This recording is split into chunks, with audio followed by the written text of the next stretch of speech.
आम्ही 5 भाऊ आणि 7 बहिणी होतो आणि त्यामध्ये सर्वात मोठा मीच होतो. तेव्हा माझं वय 25 होतं आणि सर्वात लहान बहीण फक्त 3 वर्षांची होती. आमचं घर खूप लहानसं होतं, पण भावनांनी भरलेला साधेपणा, गरिबी आणि खूप साऱ्या न बोलणाऱ्या त्यागांनी आमचं आयुष्य सजलेलं होतं. वडील रोजंदारीवर काम करणारे मजूर होते. सकाळी लवकर उठायचे, तुटक्या कपात चहा घ्यायचा आणि मग झोळी घेऊन कामाला जायचे. संध्याकाळी परत यायचे तेव्हा त्यांच्या हाताच्या त्वचेवर खरचटलेले व्रण असायचे, पण चेहऱ्यावर कधी तक्रार नसायची. आई अगदी साधी भोळी बाई होती, बुरख्यात गुंडाळलेली, हातात जपमाळ आणि ओठांवर फक्त मुलांची चिंता. त्यांच्या डोळ्यात कायम रात्रीची झोप आणि दिवसभराची धावपळ दिसायची. त्या आम्हाला खाऊ घालत असताना स्वतः अनेकदा उपाशी झोपायच्या, पण कधी म्हणल्याच नाहीत की अन्न कमी आहे. आम्ही सगळे एकाच खोलीत झोपायचो. गादीऐवजी जुनी चटई, उशीसाठी हात आणि जर क्वचित एखादी रजई मिळाली तर थंडीच्या रात्री आम्ही सगळे एकमेकांना चिटकून झोपायचो, शरीराची ऊब वाटावी म्हणून. अनेकदा असं व्हायचं की वडिलांना काम मिळायचं नाही. ते रिकाम्या हातांनी परत यायचे, तर आई दारात शांत उभी असायची, काही न बोलता, डोळ्यात फक्त ओलसरपणा. वडील फक्त इतकंच म्हणायचे, देव आहे ना, उद्या काहीतरी होईल. आणि मग आई उरलेली डाळ पुन्हा चुलीवर टाकायची. वडिलांच्या बोलण्यात फार काही गूढ नव्हतं, पण ते साध्या शब्दामध्ये जग सामावलेलं असायचं. एकदा मी त्यांना विचारलं, बाबा, तुम्ही दररोज इतकं कष्ट करता, कधी विश्रांती घेत नाही. ते हसले आणि म्हणाले, बाळा, थकवा बोटभर असतो, पण उपाशी पण मनावर ओझं होतं. असं करत करत दिवस जात होते.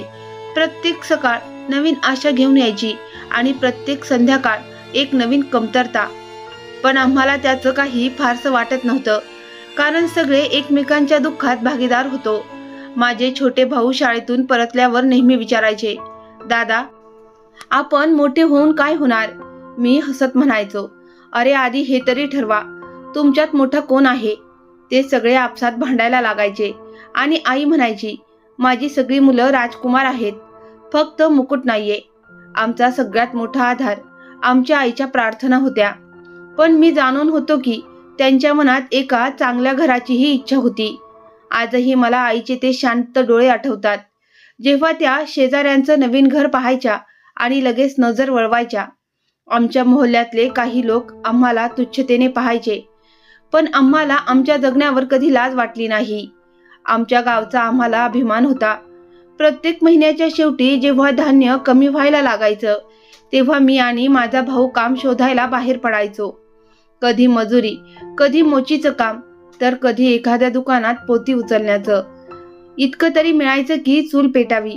जगणं जसं तसं चालू होतं, पण तारुण्याचे दिवस वेगळेच असतात. या वयात माणूस स्वतःला विसरून दुसऱ्याच्या हस्त्यात आपलं सुख शोधत असतो.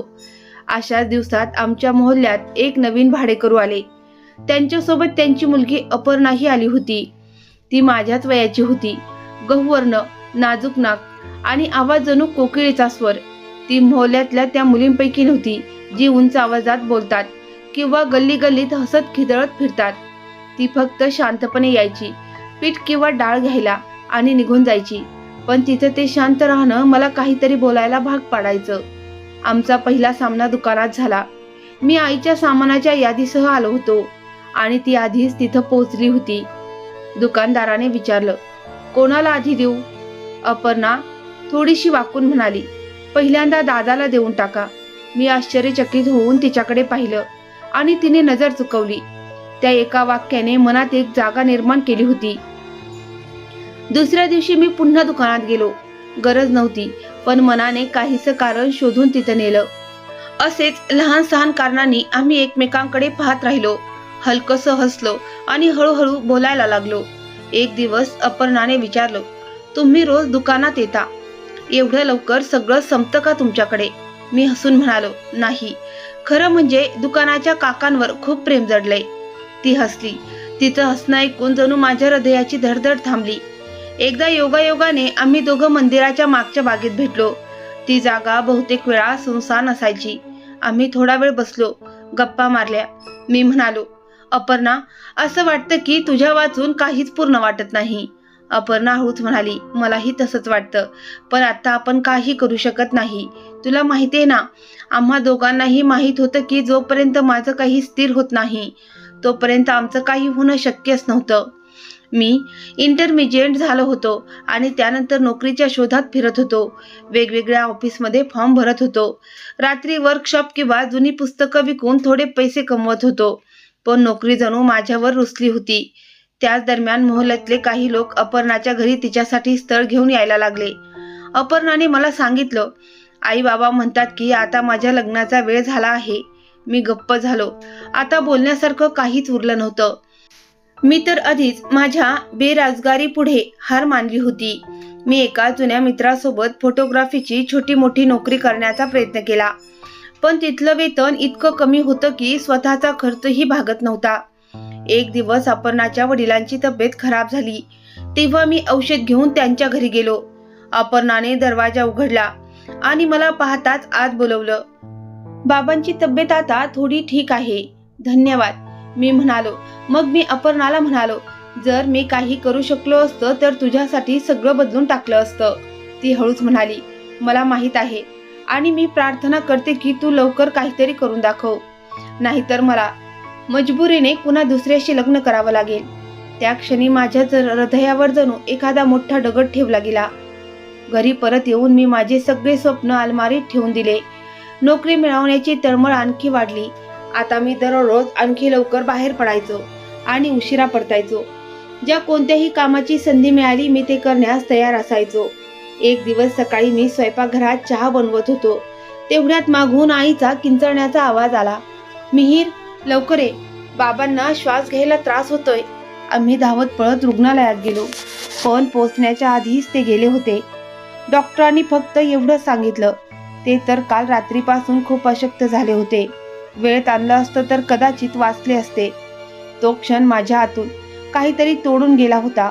सगळं कुटुंब माझ्याकडे पाहत होतं. बाबा गेले होते आणि त्यांच्यानंतर जे रिकामेपण आलं त्याची जबाबदारी आता माझ्यावर आली होती. दुसऱ्या दिवशी सूर्य उगवला, पण घरात उजेड नव्हता. आई एका कोपऱ्यात शांत बसून होती. लहान बहीण भाऊ घाबरलेले, गोंधळलेले होते. सगळे मला अशा नजरेने पाहत होते जणू काही उत्तर हवं होतं. आता पुढे काय, मी स्वतःला म्हणालो. मिहीर, आता भावना नाही, आता कृती करायची वेळ आहे. अपर्णा आता फक्त एक इच्छा उरली होती, गरज नव्हती. दुसऱ्या दिवशी मी बाबांच्या जुने ठेकेदाराकडे गेलो, जे त्यांच्यासोबत काम करायचे. मी म्हणालो, काका, मला काम हवंय, जसं बाबा करायचे. ते मला वर खाली पाहू लागले आणि म्हणाले, तुझं वागणं चालणं साधं सरळ वाटतंय, हात मळवायला तयार आहेस? मी एक क्षणही न गमवता म्हणालो, हात काळे होतील, चालेल, पण नियत स्वच्छ ठेवेन. त्याच्यानंतर रोज सकाळी 6 वाजता मी खादीचे कपडे आणि जुन्या बुटांमध्ये कामाला जायचो. पहिल्या दिवशी मला छतावर सरिया धुवायचं, माती मळायची आणि वाळू गाळायचं काम दिलं गेलं. हात सोलवटले गेले होते, पण मी मलम किंवा पट्टी केली नाही. मला त्या जखमा आठवण करून देत होत्या की मी हे सगळं का करत आहे. 2 आठवड्यांनी अपर्णा भेटली. ती मला गल्लीतल्या वळणावर दिसली. तिच्या डोळ्यात प्रश्न होते. मिहीर, तू आईशी बोललास का? मी मान खाली घालून म्हणालो, नाही अपर्णा, बाबा आता आपल्यात नाही. आता सगळ्यांची जबाबदारी माझ्या खांद्यावर आहे. ती काही बोलली नाही. थोडा वेळ शांत राहून म्हणाली, मग आपण काय करायचं? मी हळूच म्हणालो, मी तुला विसरण्याचा प्रयत्न करतोय आणि स्वतःला तुला आठवण्याची शिक्षा देतोय. अपर्णा काहीच बोलली नाही, पण तिच्या डोळ्यात काहीसं थांबून गेलं होतं. दुसऱ्या दिवशी तिच्या घरी एक स्थळ आलं. एक सरकारी कर्मचारी, कायम नोकरी आणि स्वतःचे घर. कोणीतरी मला सांगितलं आणि पुन्हा एकदा मनावर जणू काही ओझं पडलं. पण मी काहीही बोललो नाही. त्या आठवड्यात एका संध्याकाळी जेव्हा मी कामावरून घरी आलो, आई झोपाळ्यावर बसली होती. मी थकलेल्या स्वरात म्हणालो, आई, जर मी म्हणालो की मला लग्न करायचंय तर तू काय म्हणशील? आईने हात थांबवून माझ्याकडे पाहिलं आणि म्हणाली, मिहीर, तुझे बाबा आता हयात नाहीत आणि तुझ्या लहान भावंडांना अजूनही त्यांच्या मोठ्या भावाची गरज आहे. मी काहीच बोललो नाही. शांतपणे माझ्या खोलीत गेलो आणि झोपून राहिलो. दुसऱ्या दिवशी अपर्णाने मला एक पत्र दिलं. त्यात लिहिलं होतं, मी स्वप्न तुझ्यासोबत पाहिली होती, पण ती आता अपूर्ण राहून पुन्हा दुसऱ्याच्या वाट्याला जात आहे.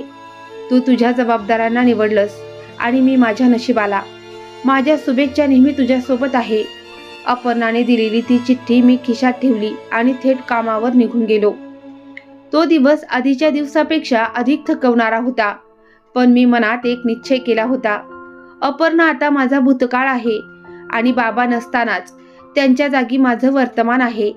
संध्याकाळी घरी आलो तर सगळं नेहमीसारखं होतं.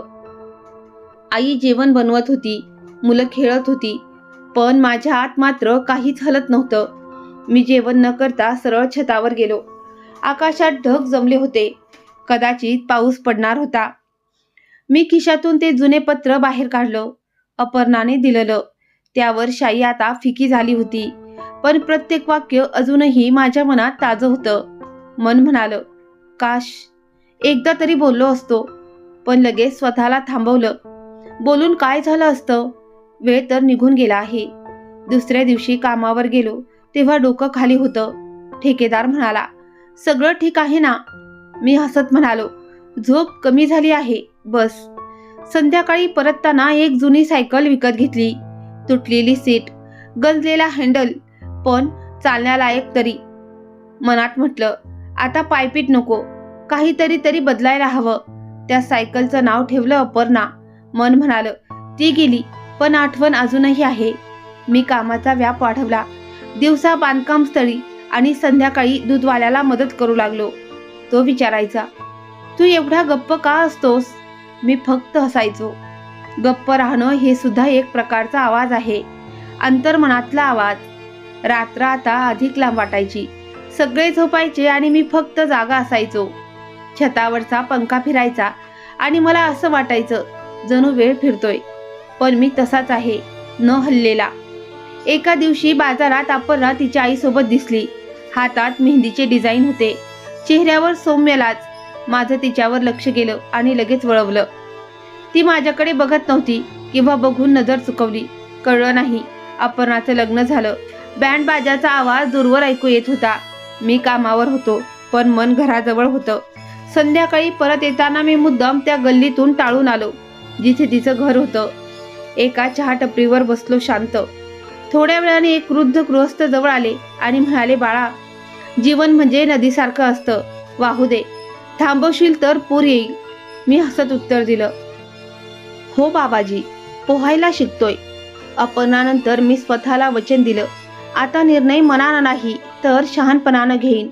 भावना मी एका खोलीत बंद केल्या आणि त्या खोलीची किल्ली माझ्या कामावर ठेवली. वेळ पुढे सरकत गेला. मी हळूहळू यंत्र बनत गेलो. अपर्णाचं हास्य एक मधुर सूर झाला, पण तिची शांतता माझी स्वतःचीच झाली. आणि तसंच ते रिकामं खोलीचं अस्तित्व माझ्या खऱ्या अर्थानं ओळख बनलं. मला वर्कशॉपमध्ये नोकरी एका ओळखीच्या मदतीने मिळाली. त्या वर्कशॉपचा मालक होता विक्रम साहेब. 60तला मजबूत व्यक्ती, ज्याच्या डोळ्यात अनुभवाची चमक होती आणि वागण्यात सौम्यता. पहिल्याच दिवशी त्यांनी विचारलं, गाड्यांबद्दल काही माहिती आहे का? मी म्हणालो, जास्त नाही, पण शिकायची तळमळ आहे.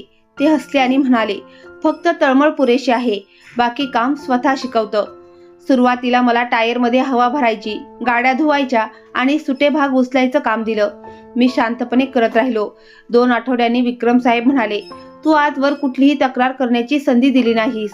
त्या दिवसापासून मी इंजिनचं काम शिकायला लागलो आणि मी खूप आनंदी होतो. एक नवीन जागा, नवीन काम आणि सगळ्यात मोठं म्हणजे एक नवीन कौशल्य.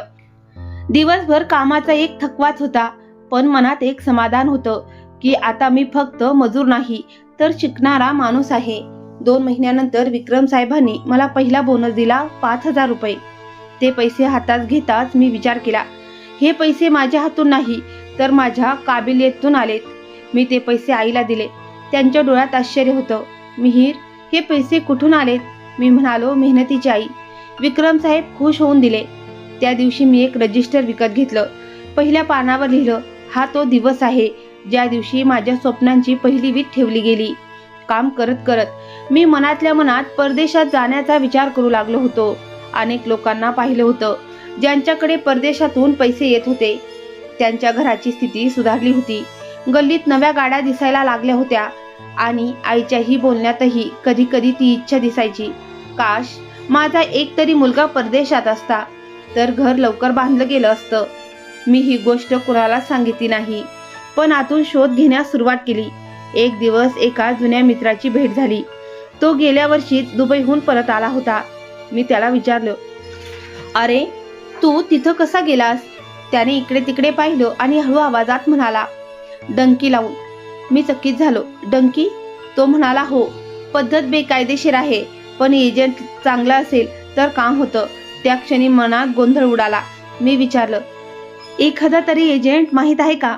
दीपकने मला एका एजंटचा नंबर दिला. नाव होतं प्रकाश यादव. दिसायला अगदी सामान्य, पण आतून एकदम जाळं विणलेलं. मी त्याला फोन केला. तो अगदी हुशार निघाला. 1,00,000 रुपये लागतील. अर्धे आधी अर्धे नंतर. मार्ग थोडा धोकादायक आहे, पण पोहोचवीन. मी गप्पच झालो.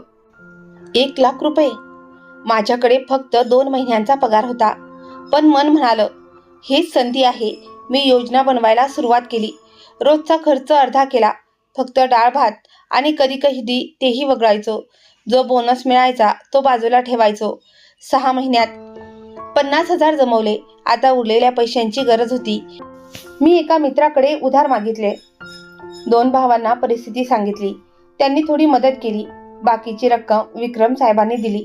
त्यांनी सांगितलं, हे पैसे परत कर, पण देवाची शपथ घेऊन काहीतरी बनवून परत ये.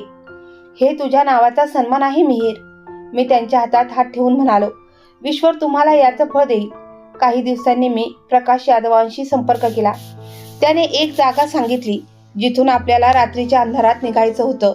न शोर न गोंधळ, फक्त एक बॅग, एक स्वप्न आणि एक अनिश्चितता. त्या रात्री मी आईला खोटं सांगितलं. कामासाठी 1 आठवड्यासाठी शहराबाहेर जातोय. ती थोडी चिंतित होती, पण काही बोलली नाही. रात्री मी दीपक सोबत दिलेल्या जागेवर पोहोचलो. तिथं अजून 6 लोक होते. सर्वांच्या डोळ्यात भीती आणि आशेचं मिश्र रूप होतं. प्रवास सुरू झाला. आधी सीमा पार, मग वाळवंट, मग समुद्र. प्रवासात अनेकदा हृदय दडपून गेलं. कपडे घामाने भिजलेले आणि दूरपर्यंत ना सावली ना विश्रांती. पण अखेरीस आम्ही दुबईला पोहोचलो. इथे आम्ही बेकायदेशीर होतो. कायद्याने नोंदवलेले नाही, पण जिवंत होतो. दुबईच्या जमिनीवर पाऊल टाकतानाच मनात एक विचित्र अस्वस्थता आली होती. डोळ्यांसमोर चमकणाऱ्या इमारती, मोठमोठ्या गाड्या आणि स्वच्छ रस्ते होते, पण माझ्यासाठी ते सर्व चित्रपटातलं दृश्य होतं. कारण मी त्या सगळ्यात एक लपलेला पात्र होतो. ओळखीशिवाय मी एका वर्कशॉपमध्ये बेकायदेशीरपणे काम सुरू केलं. मालक बंगाली होता. त्याने स्पष्ट सांगितलं, काम कर, पैसे मिळतील, पण काही अडचणी आली तर मी तुला ओळखत नाही. मी मान डोलावली. अडचण आली तर मी पळणारा नाही, सहन करणारा आहे. काम साधं होतं. दिवसभर गाड्यांच्या खाली पडून राहणं, इंजिन उघडणं, हातात ग्रीस, कपडे घामाने भिजलेले. दुपारी फक्त 1 पराठा आणि थोडा चहा.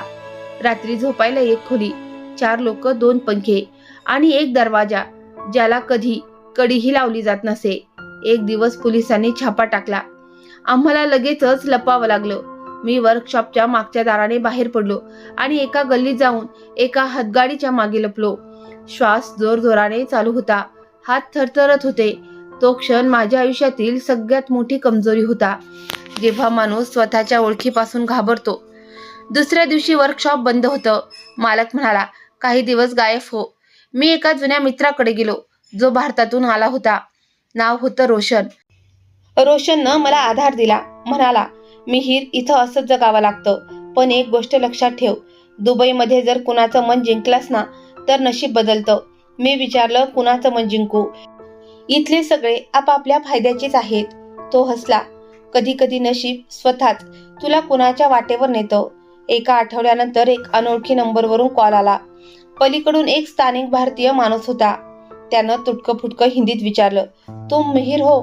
रोशननं तुझ्याबद्दल सांगितलं. माझ्या फार्मवर एक माणूस लागेल. मी ताबडतोब होकार दिला. दुसऱ्या दिवशी मी त्या फार्मवर पोहोचलो. तो फार्म शहराबाहेर होता, जिथे तेल शुद्ध करण्याचा प्लांट होता. तो भारतीय माणूस, ज्याचं नाव रविशंकर होतं, मला निरखून बघत होता. त्याने विचारलं, आधी कधी काम केलं आहे तेलाच्या प्लांटमध्ये? मी म्हणालो, नाही, पण काम शिकून घेईन. मेहनतीपासून मी कधी पळालो नाही. रविशंकर काही वेळ शांत राहिला. मग म्हणाला, राहण्यासाठी जागा, खाणं आणि थोडंफार पैसे मिळतील. जर तू ठीक निघालास तर तुझा व्हिसा देखील करून देईन. हे सगळं माझ्यासाठी स्वप्नासारखं होतं. काम लगेच सुरू झालं. काम कठीण होतं, पण वातावरण आधीपेक्षा खूपच चांगलं. दिवसाला 3 वेळा जेवण, स्वतःचा एक बेड आणि थोडा आदर. रविशंकर स्वतः कामाची देखरेख करत असे. एक दिवस त्याने मला ऑफिसमध्ये बोलावलं आणि विचारलं, मिहीर, तू बेकायदेशीर मार्गाने का आलास? मी शांत राहिलो. त्याने पुन्हा विचारलं, सत्य सांग. मी म्हणालो, माझ्याकडे संयम ठेवायला वेळ नव्हता. सगळ्यांच्या नजरा माझ्यावर होत्या आणि माझा देश असा नव्हता की एका मजुराला लवकर काही मिळेल. तो काही क्षण शांत राहिला, मग म्हणाला, तू खरं बोलतोस? तुझ्या डोळ्यात मला ते सत्य दिसलं. मी तुझ्यासाठी व्हिसा करून देईन, पण तुला परत जावं लागेल आणि मग कायदेशीर मार्गाने यावं लागेल. मला वाटलं जसं जमिनीवर उभा राहून मी आकाशाला स्पर्श केला. ते दिवस आणि रात्री माझ्या आयुष्याचं एक मोठं वळण होतं. काही आठवड्यांनी रविशंकरनं सगळे कागदपत्र तयार करून दिले. पासपोर्ट, व्हिसा, कायदेशीर स्थिती, सगळं व्यवस्थित. मग त्याने मला एक तिकीट दिलं आणि म्हणाला, आता परत जा आणि यावेळी कायदेशीर मार्गाने ये. मी त्याचे पाय धरायला लागलो, पण त्याने माझा हात थांबवला आणि म्हणाला, मेहनत करणाऱ्या माणसाचं डोकं नेहमी उंच असतं. मी भारतात परत आलो. जेव्हा घरी पोचलो तेव्हा आईच्या डोळ्यात आश्चर्य होतं. इतक्या दिवसांनी सगळं ठीक आहे ना? मी म्हणालो, आई, आता मी पुन्हा जातोय, पण यावेळी कायदेशीर मार्गानं. घरच्यांना काहीच माहिती नव्हती की मी कुठे होतो. त्यांना इतकं सांगितलं होतं की दुसऱ्या शहरात मजुरी करत आहे. आता सत्य सांगण्याची वेळ होती, पण मी फक्त इतकंच म्हणालो, देवाचा खूप मोठा उपकार झाला. 1 आठवड्यानंतर मी पुन्हा दुबईत पोचलो. यावेळी स्वागतासाठी कुठलाही एजंट नव्हता. स्वतः रविशंकर उभा होता. त्याने म्हटलं, स्वागत आहे मिहीर. आता तू माझ्या ऑफिसचा कर्मचारी आहेस. मी काम सुरू केलं आणि लवकरच एक चांगली जागा मिळवली. महिन्याचा पगारही छान होता आणि बोनस वेळेवर मिळायचा. मी पहिल्यांदा बँकेत खातं उघडलं आणि पहिली रक्कम भारतात पाठवली. आईचा फोन आला, मिहीर, इतके सगळे पैसे? मी म्हणालो, बाबांचं स्वप्न पूर्ण करण्याची वेळ आली आहे. आई, रविशंकर नेहमी म्हणायचा, जे लोक खालून वर येतात ते कधीही जमिनीला विसरत नाहीत. मी त्या मातीतून आलो होतो जिथे भूक होती, जबाबदाऱ्या होत्या आणि एक शांत लढाई सुरू होती. आणि आता मी त्या लढाईचा सैनिक होऊन दुबईच्या जमिनीवर उभा होतो, कायद्याच्या चौकटीत, सन्मानासह आणि एका नव्या वाटेवर. दुबईत नवीन नोकरी सुरू होऊन काहीच महिने झाले होते आणि माझं आयुष्य एका मशीनसारखं झालं. सकाळी 7 वाजता फॅक्टरी, संध्याकाळी 6 वाजता परत आणि रात्री घरच्यांसोबत आठवड्यातून एकदा होणारी ती तासाभराची फोन कॉल. मी पगारासोबत अतिरिक्त वेळेचंही काम करत असे आणि मिळणारा बोनस बाजूला काढून ठेवत असे. महिन्याच्या शेवटच्या तारखेला एकच काम, बँकेत जाऊन आईच्या खात्यात पैसे जमा करणं. एक दिवस आईचा फोन आला. म्हणाली, बाळा, लहान रोहितचं कॉलेजमध्ये प्रवेश झालाय, फी थोडी जास्त आहे. मी म्हणालो, आई, तू काळजी करू नकोस, फी उद्याच पाठवतो. मग आणखी 1 महिना गेला. आई म्हणाली, नीलमसाठी एक स्थळ आलंय, मुलगा चांगला आहे, थोडी तयारी करायची आहे. मी पुढच्या आठवड्यात बोनसची रक्कम पाठवली. त्या दिवसात प्रत्येकाची गरज पूर्ण करणं मला एक वेगळं समाधान देत होतं. पण माझ्या आत एक शांततेत वेळ निघून जात होता. वय जणू वाळूसारखं हातातून निसटत होतं. तरी मी स्वतःला सांगत होतो, अजून थांबायचं नाही. कामावरही आता माझी ओळख बनली होती. आमचे साहेब त्यांच्या ऑफिसच्या कामासाठीही माझ्यावर विश्वास ठेवू लागले होते. एक दिवस त्यांनी सांगितलं, मिहीर, तुला कंपनीच्या नवीन शाखेचा हिशोब पाहायचा आहे. काही दिवस शहराबाहेर जावं लागेल. मी विचारलं, कधी जायचं आहे? ते म्हणाले, परवा. आणि काळजी करू नकोस, जास्त पैसे मिळतील. मी तयार होतो. मी नेहमीच अतिरिक्त काम स्वीकारलं, कारण मला माझं स्वातंत्र्य कुठेतरी पुढे दिसत होतं.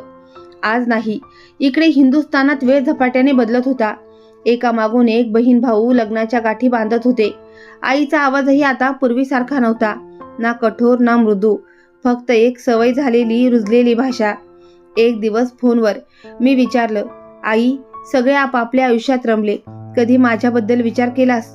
ती थोडा वेळ शांत होती, मग म्हणाली, तू सगळ्यांसाठी केलंस, पण स्वतःसाठी काहीच केलं नाहीस. हे ऐकून मी शांत झालो. ते वाक्य मनाला बाणासारखं टोचलं, पण ते खरं होतं. मी सगळ्यांच्या आनंदासाठी माझा वेळ गहाण ठेवला होता. आणि आता जेव्हा प्रश्न विचारला तेव्हा उत्तरही शांतताच होतं. दुबईच्या उन्हाळ्यात दिवस मोठे होत होते, काम कठीण आणि झोप कमी. एका रात्री फॅक्टरीहून परतताना मी माझ्या साथीदाराला विचारलं, कधी गेलास भारतात? तो म्हणाला, 3 महिने झाले. मुलीच्या जन्माच्या वेळी गेलो होतो. मी हलकसं हसत म्हणालो, तुमचं नशीब आहे ज्यांची कुणीतरी वाट पाहतं. त्याने उलटून विचारलं, आणि तुझी वाट कोण पाहतं मिहीर? मी हसत म्हणालो, बहुतेक बँक. माझ्या प्रत्येक महिन्याच्या कमाईची. कामाच्या दरम्यान मला कळालं की कंपनीतले एक ज्येष्ठ कर्मचारी निवृत्त होणार आहे. रविशंकर मला त्यांच्या जागी आणण्याचा विचार करत होते. एक दिवस त्यांनी बोलावून सांगितलं, तू विश्वास मिळवलास मिहीर. पुढच्या महिन्यापासून तुझ्या पगारात वाढ होईल. हे ऐकून मला आनंद झाला नाही, पण एक शांती नक्की वाटली की आता उरलेल्या दोन्ही बहिणींच्या लग्नासाठी सोय सहज होईल. मी माझ्या वहीत लिहून ठेवलं होतं, आज फक्त अजून एक पायरी चढलो आहे, मंजिल अजूनही दूर आहे. माझे काही साथी दुबईला त्यांच्या बायका घेऊन आले होते. एकदा मी बाजूला बसलेल्या विनयला विचारलं, बायकोला बोलवण्यासाठी किती पैसे लागतात? तो म्हणाला, कागदपत्र असली आणि थोडा प्रयत्न केला तर जमून जातं. मी म्हणालो, माझ्याकडे सगळं आहे, फक्त बायकोच नाही. तो हसला आणि म्हणाला, सुरुवात तर आधी तिला आणण्यापासून कर, बाकी सगळं आपण पाहून घेऊ. हे वाक्य माझ्या मनात सतत घुमत राहिलं. आता वय 40च्या आसपास आलं होतं आणि आरशात पांढऱ्या केसांची रेषा दिसायला लागली होती. मी स्वतःकडे नीट पाहिलं आणि पहिल्यांदाच मनात प्रश्न उमटला, खरंच मी सगळं गमावलं आहे का, की काहीतरी जपून ठेवलंय? कदाचित हा तो काळ होता जेव्हा मला स्वतःसाठी काही विचार करायला हवा होता. पण अडचण ही होती की मी माझ्या निर्णयांपासून इतका लांब आलो होतो की स्वतःशी बोलणं सुद्धा अवघड वाटू लागलं होतं. तरी ही स्वप्न हळूहळू बदलत होती. आधी सगळ्यांसाठी होती, आता थोडं स्वतःसाठी सुद्धा. एक दिवस ऑफिसहून परत आल्यावर खोलीत बसून चहा पित होतो. तेवढ्यात भारतातून एक जुना नातलग दत्तेशचा फोन आला. गप्प नेहमीसारखाच, कुशल मंगल कामधंद्याच्या. पण फोनच्या शेवटी त्याने एक गोष्ट सांगितली जी थेट हृदयात उतरली. मिहीरभाई, किती दिवस असंच जगणार आहे? आता सगळ्यांच्या लग्नाच्या गाठी पडल्या, तुला पण तुझ्या आयुष्याचा निर्णय घ्यायला हवा. मी हसत म्हणालो, आता काही उरलंच कुठे आहे निर्णय घेण्यासाठी? तो म्हणाला, निर्णय कधीच संपत नाही, फक्त वेळेत घ्यावे लागतात. एक सांगू का?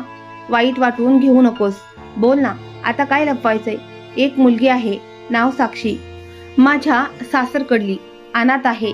सावत्र आई आणि भावासोबत राहते. परिस्थिती चांगली नाही, पण मुलगी चांगली आहे. तुला हवं असेल तर बोलणं सुरू करू. मी काही वेळ शांत बसलो, मग विचारलं, मुलीला माहीत आहे का? अजून नाही, पण तू सांगितलंस की सुरुवात करतो. अरे मी काही नवाब नाही, ना धनसंपत्तीचा डोंगर. दुबईत मजुरी करतो. वय पण 40च्या आसपास. पांढऱ्या केसांनी आरसा भरलाय. दत्तेश हसून म्हणाला, म्हणूनच सांगतोय, वेळ हातातून जाऊ देऊ नकोस. तिला तुझी गरज आहे आणि तुला कोणीतरी सोबतीची. दुसऱ्या दिवशी जास्त विचार केला नाही, फक्त हो म्हटलं. 2 दिवसांनी दत्तेशने सांगितलं की बोलणी सुरू झाली आहे. मुलीच्या सावत्राईला सुरुवातीला थोडी तक्रार होती, पण जरा पैशाचं बोलणं झालं आणि ती लगेच तयार झाली. असं करू नकोस, काही पैशाचं देणं घेणं नको, फक्त साधेपणाने लग्न करू. काही नातेवाईकांचं समाधान हवं असतं. मी हिशोब मांडला. माझ्याकडे इतकं होतं की साधं सरळ लग्न होईल. मग लगेच परवानगी घेतली. भारतात यायची रजा मंजूर करून घेतली. कोणालाच जास्त सांगितलं नाही, फक्त आईला, तेही लग्नाच्या 2 दिवस आधी. आईनं ऐकलं आणि काही वेळ शांतच राहिली, जणू विश्वासच बसत नव्हता. असं अचानक कसं निर्णय घेतलास? आई, सगळ्यांसाठी सगळं केलं, आता मनात आलं की जरा स्वतःसाठीही काहीतरी करावं. मुलगी कशी आहे याचा भरवसा आहे, बाकी सगळं वरच्या देवावर सोडलंय. आई काही बोलली नाही, फक्त मान हलवली. लग्नाच्या दिवशी साक्षीला पहिल्यांदा पाहिलं. काही क्षण लागले हे समजायला की ही तीच मुलगी जिच्या नावानं मी निर्णय घेतला होता. साधं रूप, शांत स्वभाव, डोळे खाली झुकलेले. रीतसर विधी झाल्यावर मनातल्या मनात एक प्रार्थना केली, देवा यावेळेस थोडा सुखाचा श्वास दे दोघांसाठी. मला 2 आठवड्यांनी पुन्हा दुबईला परत जायचं होतं. आईच्या घरात एक भाग मोकळा होता, तिथेच माझ्यासाठी सगळी तयारी केली गेली आणि साक्षी तिथेच राहायला लागली. लग्नानंतरची पहिली सकाळ. मी कामावर निघत होतो तेव्हा साक्षी दाराशी आली आणि म्हणाली, रात्री लवकर या, तुमचं आवडतं जेवण करणार आहे. मी हसत म्हणालो, इतकंच पुरेसं आहे की कोणीतरी माझी वाट पाहतंय. त्या दिवसात पहिल्यांदाच जाणवलं की आयुष्य म्हणजे फक्त कमवणं आणि पाठवणं नसतं. थोडा वेळ स्वतःसाठीही असतो, जो कुणाच्या तरी सोबत वाटून घेणं आवश्यक असतं. साक्षी सोबत गेलेले ते 2 आठवडे असे गेले की जणू वर्षानुवर्षाचा थकवा निघून गेला होता. ती केवळ समजूतदार नव्हती, तर खूपच संवेदनशीलही होती. माझ्यासाठी हे आश्चर्याचं होतं की ती माझ्यापेक्षा 20 वर्षांनी लहान असूनही माझं दुःख समजून घेण्याची तिच्यात ताकद होती. एका संध्याकाळी मी तिला विचारलं, साक्षी, तुला या नात्याबद्दल कधी काही खंत वाटली का? ती हळुवारपणे म्हणाली, जेव्हा आयुष्यात कुठलाच आधार नसतो तेव्हा जोही भेटतो तो देवाची कृपा वाटतो. आणि तुम्ही माझ्यासाठी ती कृपा बनून आलात. मी गप्प झालो. पहिल्यांदा असं वाटलं की कदाचित अपर्णाला सोडून घेतलेला निर्णय चुकीचा नव्हता. दुबईत पर्यटनाच्या आदल्या दिवशी साक्षी खूपच शांत होती. रात्री मी विचारलं, काय विचार करते आहे? फक्त मन नाही तयार होत तुम्हाला जाऊ द्यायला. मी वचन दिलं, लवकरच तुला जवळ बोलावी. यावेळी एकट्याने जाणार नाही. तुझ्यासाठी एक वाट तयार करून येईल. मी पुन्हा दुबईला आलो तेव्हा हृदयात एक नवीन प्रकाश घेऊन आलो होतो. कामावर सगळ्यांनी आनंद व्यक्त केला. रविशंकरने विचारलं, लग्न झालं का? छानच झालं. एकट्यांना आयुष्य घालवण्यापेक्षा बरोबर कोणीतरी असलेलं बरं असतं. मी लगेच साक्षीच्या व्हिसासाठी कागदपत्रांची तयारी सुरू केली. बँकेत पैसे बाजूला ठेवले. वकिलाशी चर्चा केली. सगळी कागदपत्र गोळा केली. प्रत्येक रात्री साक्षीशी फोनवर बोलणं व्हायचं. ती सांगायची, आज आईनं तुमच्या आवडीचा चहा बनवला आणि मी तुमची खोली नीट केली. नवीन चहा तर मला तुझ्यात हातचा हवा असतो. आईलाही लवकर हे समजेल. आयुष्यात पहिल्यांदाच खूप वेळ वेगानं पळत होता आणि माझ्या हातात आशेची दोरी होती. आता एकेकाळी रिकामं वाटणारी ती खोली एक नव्या रूपात उभी राहिली होती. साक्षी आता फक्त माझी पत्नी नव्हती, तर ती माझ्या नव्या स्वप्नांचा मार्ग बनली होती. पुन्हा दुबईला परत आलो तेव्हा पहिल्यांदाच असं वाटलं की काहीतरी मागे राहिलंय, जे हृदयाशी जोडलेलं होतं. कामावर परतलो तेव्हा सगळ्यांनी चौकशी केली. रविशंकर साहेब हसत हसत म्हणाले, आता तुझं परतणं देखील काहीतरी आनंदाची बातमी घेऊन येतंय. मी डोकं खाली घालून हसलो. खरंच आयुष्यात पहिल्यांदा परत येण्याचा अर्थ काहीतरी सुखद वाटत होता. साक्षीशी दररोज फोनवर बोलणं व्हायचं. ती लहान लहान गोष्टी सांगायची. आज आई म्हणाली की स्वयंपाकघर खूप छान सांभाळते, किंवा आज नीलमताईने माझ्याकडून भजी कशी करतात ते विचारलं. मला असं वाटायचं जसं दररोज एक छोटंसं पत्र उघडत आहे, ज्यात घराचा सुगंध भरलेला आहे. दुबईत व्हिसाच्या कागदपत्रांची पूर्तता करायला 2 आठवडे लागले.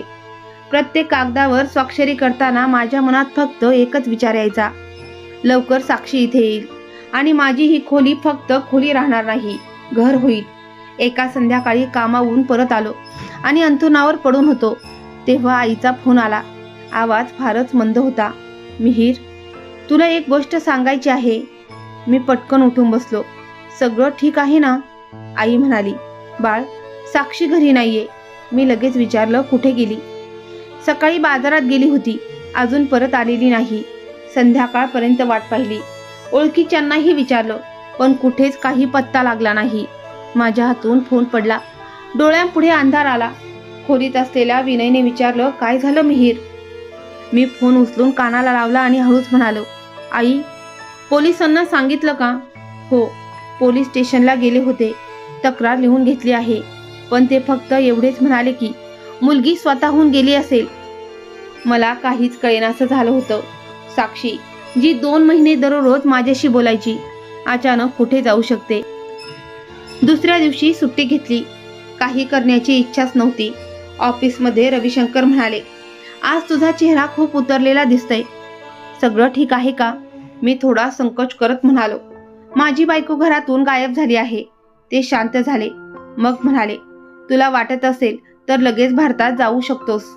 मी परवानगी देईन. मी फक्त मान हलवली. अजून पाहतो काय झाले ते. पुढचे काही दिवस जणू शतकासारखे जड गेले. आई रोज फोन करायची. पोलीस काही करत नाही. सगळे म्हणतात की मुली असंच घर सोडून जातात. नातेवाईकांनी बोलायला सुरुवात केली. कोणी म्हणालं मुलगी स्वतःच गेली असेल. कोणी म्हणालं कदाचित दुसऱ्याशी तिचा काही संबंध असावा. काही जण तर मला दोष देऊ लागले. इतक्या लहान वयाच्या मुलीशी लग्नच का केलंस? मी सगळ्यांसमोर शांत राहिलो.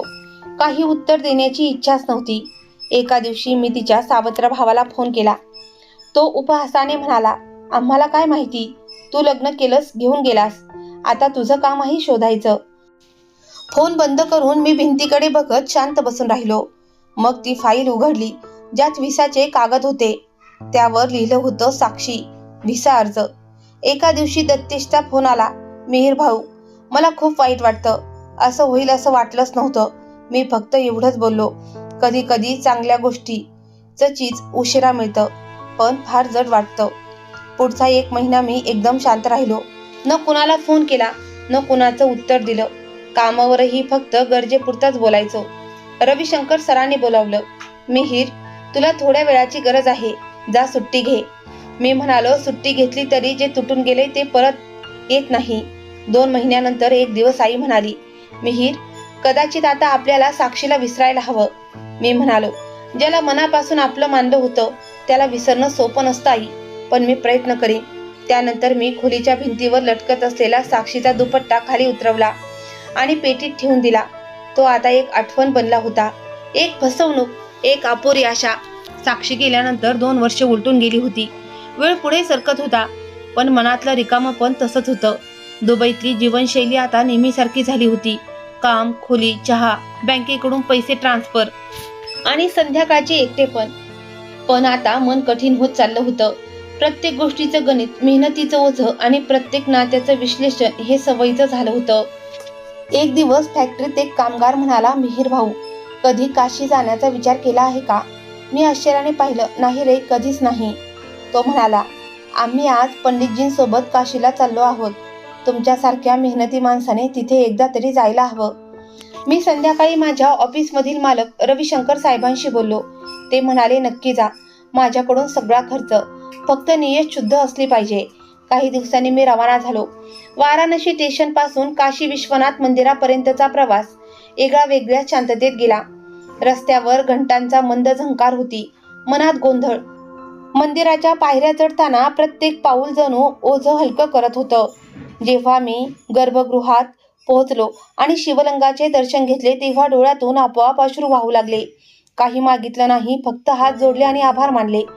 नंतर सगळं तेच केलं जे सगळेजण करतात, जल अर्पण, परिक्रमा, मंत्रजप. गर्दीत असूनही मनाला खोल शांती लाभली होती. एका कोपऱ्यात उभा राहून मी डोळे मिटले आणि मनातल्या मनात प्रार्थना केली, हे भोलेनाथ, जे समजलं नाही त्यासाठी क्षमा कर, जे साथ सोडून गेले त्यांना सुखी ठेव आणि जे पाठीमागून वार करून गेले त्यांची खरी ओळख जगासमोर आण. तेवढ्यात कोणीतरी माझ्या हातावर बेलपत्र आणि प्रसाद ठेवला. मी डोळे उघडले. समोर एक मुलगी उभी होती, डोकं झाकलेलं, चेहरा खाली झुकलेला. जसा मी थैली पकडली आणि तिच्याकडे पाहिलं, माझा श्वास थांबला.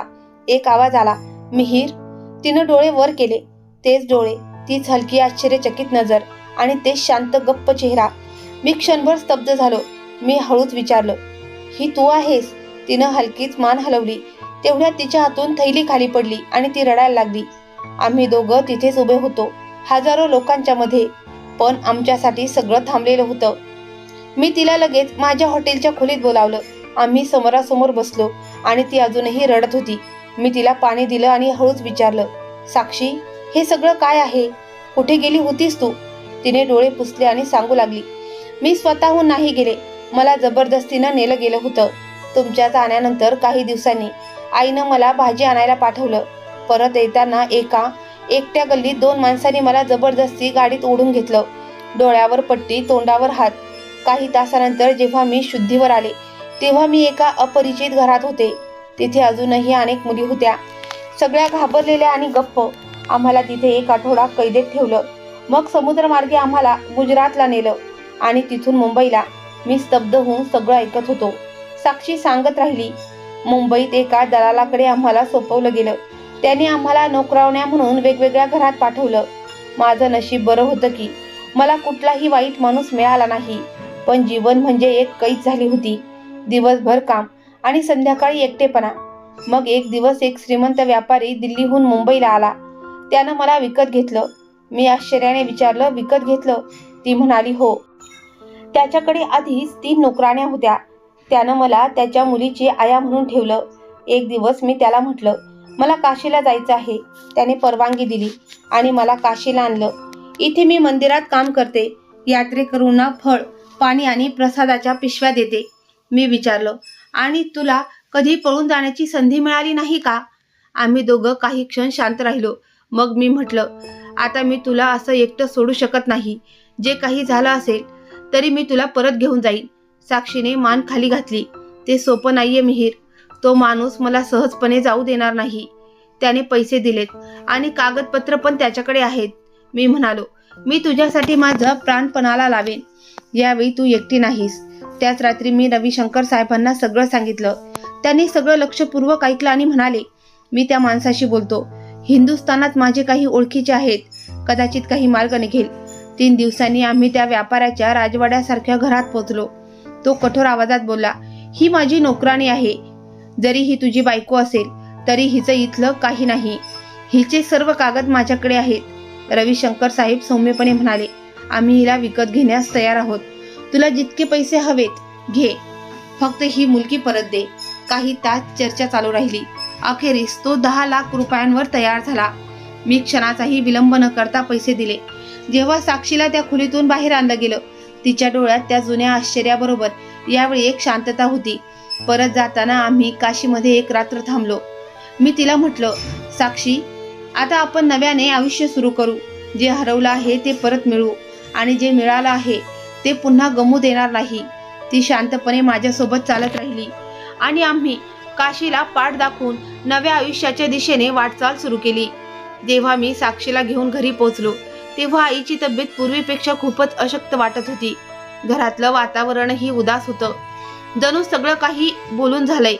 आता ऐकायची ताकद उरलेली नाही. दरवाजावर टकटक केली तर आईने स्वतः दरवाजा उघडला. मला पाहून त्यांच्या डोळ्यात आधी आश्चर्य, मग आनंद आणि एक क्षणात असं वाटलं की त्यांच्या पायाखालची ताकद निघून गेली. साक्षी मागे उभी होती, मान खाली घालून. आईचं लक्ष तिच्यावर पडलं तर त्या एक क्षण थांबल्या, मग म्हणाल्या, साक्षी, तू परत आलीस. साक्षीने काही उत्तर दिलं नाही, फक्त पुढे येऊन त्यांच्या पायांना स्पर्श केला. आईने हात थांबवण्याचा प्रयत्न केला पण ती आधीच वाकली होती. मी शांत राहिलो. काही बोलणं आवश्यक वाटलं नाही. आत येऊन मी आईला म्हटलं, बसा, मला तुमच्याशी काही बोलायचं आहे. त्या हळूच पलंगावर बसल्या आणि विचारलं, कुठून आणलंस हिला? मी संपूर्ण गोष्ट सविस्तर सांगितली. साक्षीच्या गहाळ होण्यापासून ते दिल्ली आणि मग मुंबई आया म्हणून काम करण्यापर्यंत. मी रविशंकर साहेबांची मदत आणि 10 लाख रुपये देऊन साक्षीला मुक्त करून आणण्याची गोष्टही सांगितली. आई शांतपणे सगळं ऐकत राहिल्या. गोष्ट संपल्यावर त्यांनी मान खाली घातली. थोड्या वेळाने हळूच म्हणाल्या, बाळ, एक गोष्ट सांगायची आहे, ऐक. हवं तर माफ करू नकोस. मी दचकलो. अशी काय गोष्ट आहे आई? त्या हळूच म्हणाल्या, तुझ्या लग्नाआधी मी एक नवस केला होता. मी देवाला एक वचन दिलं होतं की जोपर्यंत माझी सगळी मुलं स्वतःच्या पायावर उभी राहत नाही तोपर्यंत मी माझ्या मोठ्या मुलाचं लग्न करणार नाही. माझा विश्वास होता की तू त्याग करशील आणि देव आपल्या घरात सुख शांती पाठवेल. मी आश्चर्यचकित होऊन त्यांच्याकडे पाहत होतो. जेव्हा तू साक्षीला घेऊन आलास तेव्हा मी तिला स्वीकारलं, पण मनातली ती मन्नत अजूनही तशीच होती. तू गेल्यानंतर मी तिला हळूहळू बाजारात पाठवायला सुरुवात केली, जेणेकरून ती घराचा भाग बनू शकेल. पण बहुतेक माझ्या त्या मन्नतीमुळे मी आंधळी झाले. मी एकदाही तिच्या दृष्टिकोनातून विचार केला नाही. समोर बसलेल्या साक्षीच्या डोळ्यातून गप्पच अश्रू ओघळत होते. मी आईला विचारलं, म्हणजे साक्षीला तुम्ही पाठवलं होतं? त्यांनी मान खाली घातली आणि म्हणाल्या, हो. त्या दिवशी जे काही झालं ते माझ्या नियतीच्या कमकुवतपणाचं फलित होतं. देवाने माझी चूक दाखवून दिली. गेली 2 वर्ष मी दररोज रात्री जागीच असायचे. प्रत्येक आवाजावर दाराकडे धावायचे. जेव्हा साक्षीबद्दल बातमी आली तेव्हा खोलीत एकदम शांतता पसरली. बाहेर पाऊस पडत होता. जणू प्रत्येक पाप धुण्याची वेळ आली होती. मी हळूच आईचा हात धरला आणि म्हणालो, मी तुमच्यावर रागावलेलो नाही. आता आपल्याला एकमेकांचा आधार व्हायचा आहे, दोष देत बसायचं नाही. साक्षीने आईच्या मांडीवर डोकं ठेवलं. आईने तिच्या डोक्यावरून हात फिरवत म्हटलं, बाळा, तू माझ्या लेकराच्या वेदना सहन केल्यास देव तुला त्याचं फळ नक्कीच देईल. त्या दिवशी मी घरच्यांना सांगितलं की साक्षी परत आली आहे. सुरुवातीला सगळे आश्चर्यचकित झाले, काहींनी प्रश्न विचारले, काही शांत राहिले. पण जसं सत्य सगळ्यांपर्यंत पोहोचू लागलं तसं सगळ्यांचं वागणं बदललं गेलं. दत्तेश, ज्याने हे नातं जमवलं होतं, तो स्वतः भेटायला आला. त्याने साक्षीला सांगितलं, तू ज्या प्रकारे धैर्य दाखवलंस तसं फार थोडेच लोक दाखवू शकतात. साक्षी म्हणाली, धैर्य दाखवावंच लागतं जेव्हा दुसऱ्याचे निर्णय आपली संपूर्ण आयुष्य बदलून टाकतात. काही दिवसांनी आईची तब्येत पुन्हा बिघडली. डॉक्टरांनी सांगितलं की आता फारसा वेळ उरलेला नाही. मी आईच्या शेजारी बसून होतो. साक्षी तिचा हात धरून होती. आईने अखेरच्या क्षणी फक्त एवढंच म्हटलं, मिहीर, या मुलीला कधीही एकटं सोडू नकोस. तिने जे सहन केलंय, जे ना एखादी मुलगी सहन करू शकते ना पत्नी. मी मान डोलावली. तुम्ही निर्धास्त राहा आई. आता आम्ही दोघं एकमेकांचे आधार आहोत. आईचे डोळे मिटले, पण त्यांच्या चेहऱ्यावर शांती होती. त्या या विश्वासाने गेल्या की त्यांचा मुलगा आता एकटा नाही. काही आठवड्यांनी मी दुबईला परत जाण्याची तयारी केली. साक्षी म्हणाली, मला तुमच्यासोबत यायचं आहे. इथं आता काहीही उरलेलं नाही. मी त्याचा पासपोर्ट आणि व्हिसा नवीनीकरण करून घेतला. आमच्या ओळखीच्या लोकांनी प्रत्येक कायदेशीर प्रक्रियेत मला मदत केली. जेव्हा त्यांना समजलं की मी साक्षीला पुन्हा परत आणलं आहे, तेव्हा ते काही क्षण गप्प राहिले. मग म्हणाले, न्याय उशिरा होतो, पण नक्कीच होतो. दुबईत परतल्यानंतर आयुष्याचं रूपच बदलून गेलं. आता साक्षी माझ्यासोबत होती. खोली ही फक्त भिंतीचं रचलेली रचना उरली नव्हती, ती एक पूर्ण घर बनली होती. खिडकीजवळ ठेवलेला तो छोटासा गुलदस्ता, कपाटात नीटनेटकी रचलेली पुस्तकं आणि दरवाजावर तो जुना दिनदर्शिका ज्यावर मी महिन्याचा खर्च लिहायचो, अजूनही तिथेच होता.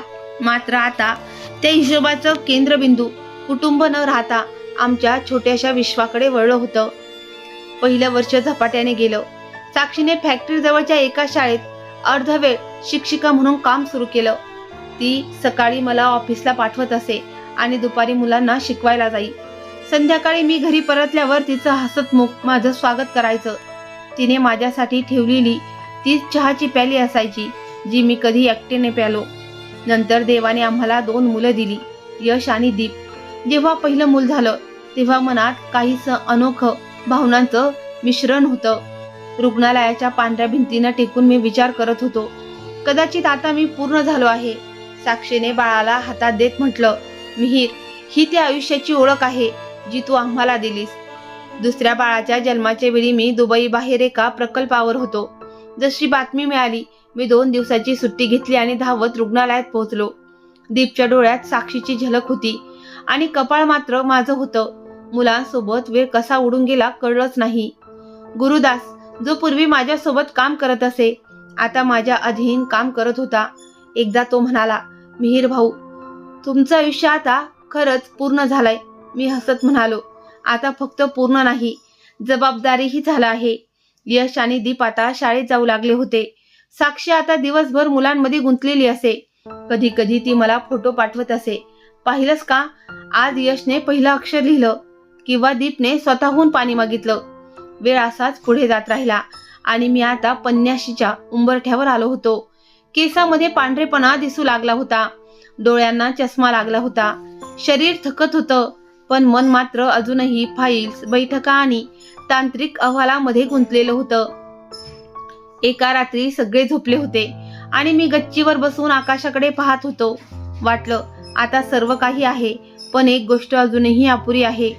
दुसऱ्या दिवशी सकाळी मी साक्षीला म्हणालो, मनात येतं की भारतात परत जावं.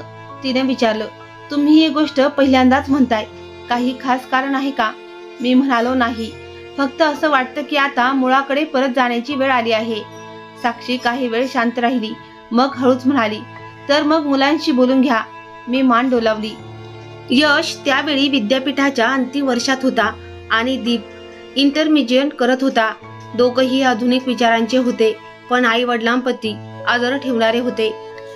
संध्याकाळी मी त्यांना बोलावलं. यश म्हणाला, बाबा, जर तुम्हाला वाटतं की परत जाणं योग्य आहे तर आम्ही सोबत जाऊ, पण एक अट आहे, आधी आमचं शिक्षण पूर्ण होऊ द्या. मी म्हणालो, नक्कीच. मी काही करत नाहीये, फक्त मनातली गोष्ट तुझ्याशी शेअर केली. त्या रात्री मी तो जुना रजिस्टर काढला, ज्यात लहानपणापासून आजवरच्या सगळ्या घटना थोडक्यात लिहिल्या होत्या. अंतिम प्रवासाबाबत मी एकच ओळ लिहिली. आता माझं हृदय आपल्या मातीवर कायमचा विसावा घ्यायचं इच्छित आहे. 2 महिन्यांनी यशला नोकरी मिळाली आणि दीपचं दिल्लीच्या एका विद्यापीठात प्रवेश घेतला. आम्ही निर्णय घेतला की पुढचं वर्ष पूर्णतः भारतात स्थलांतर करायचं. दुबईतलं सामान हळूहळू विकायला सुरुवात केली. मित्रांना कळवून टाकलं आणि कंपनीत निवृत्तीचे कागदही भरून दिले. विक्रम साहेब म्हणाले, तू निघून चाललायस, विश्वास बसत नाही. इतक्या वर्षात तू इथे फक्त कामच केलं नाहीस, एक कुटुंबही उभं केलं. मी म्हणालो, इथं जे काही शिकलो ते सगळं घेऊन परत जातोय. आता उरलेलं आयुष्य शांततेत जगायचं आहे. भारतात परतल्यावर काही दिवसांनी आम्ही मुलांना घेऊन त्या ठिकाणी गेलो जिथं आम्ही पहिल्यांदा भेटलो होतो. मी साक्षीला विचारलं, आठवतंय, हेच ते ठिकाण आहे जिथे मी तुला पहिल्यांदा ओळखलं होतं. ती हसत म्हणाली, आणि आज हेच ते ठिकाण आहे जिथे आपण आपल्या प्रवासाचं शेवटचं पान बंद करायला आलो आहोत. भारतात परतल्यावर आम्ही ते जुनं घर पुन्हा घेतलं, ज्या घराच्या प्रत्येक कोपऱ्यात आईच्या शुभेच्छा आणि प्रार्थना गुंजत होत्या. आता त्या घरात मुलांचं हसू आहे. साक्षी स्वयंपाकघर पाहते आणि मी बाहेर बसून पेपर वाचतो. हेच तेच आयुष्य होतं ज्यासाठी मी माझं संपूर्ण आयुष्य, तारुण्याची झोप, प्रेम आणि समाधान यांचा त्याग केला होता. आता ते सगळं परत आलं. थोडं उशिरा, थोडंसं तुटलेलं, पण पूर्ण. कथा इथं संपत नाही. आता प्रत्येक दिवस एक नवीन सकाळ, नवीन चहा आणि नवीन वाक्य घेऊन येतो, जे रजिस्टरच्या शेवटच्या पानावर जागा घेतात आणि त्यात एक ओळ कायमस्वरूपी लिहिली जाते. हे आयुष्य नव्हतं, हे प्रेम होतं, जे शेवटी आपल्या शेवटपर्यंत पोहोचलं. खरं प्रेम, त्याग आणि संयम कधीच वाया जात नाही. काळ नक्कीच घर करतो. तर मित्रांनो, ही होती आजची गोष्ट आवडल्यास व्हिडिओला लाईक करा, शेअर करा आणि चॅनलला सबस्क्राईब करायला विसरू नका. धन्यवाद.